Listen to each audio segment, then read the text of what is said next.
Pemirsa, seorang warga negara asing WNA tenggelam di Pantai Mengiat, Nusa Dua, Kecamatan Kuta Selatan, Kabupaten Badung. Korban tenggelam saat mandi bersama rombongan sebanyak 17 orang.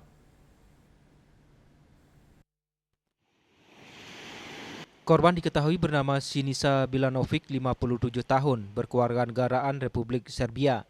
Awalnya korban bersama 17 wisatawan lainnya tiba di Pantai Mengiat, Nusa Dua. Sekitar 8 jam berada di pantai, korban Sinisa Bilanovic tidak kunjung kembali dan berkumpul bersama rombongan. Pihak tour guide bersama rombongan sempat melakukan pencarian di sekitar pantai, namun hasilnya nihil. Selanjutnya, kejadian tersebut dilaporkan kepada Polairut Polresta Denpasar dan tim SAR. Menindaklanjuti laporan tersebut, diberangkatkan tim kantor pencarian dan pertolongan Denpasar berjumlah 7 orang menuju lokasi kejadian. Setibanya di lokasi, dilakukan koordinasi dengan unsur SAR lainnya dan kemudian diturunkan rubber boot.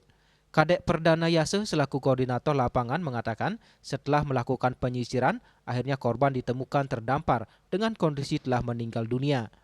Korban ditemukan terdampar 700 meter dari LKM dalam keadaan meninggal dunia.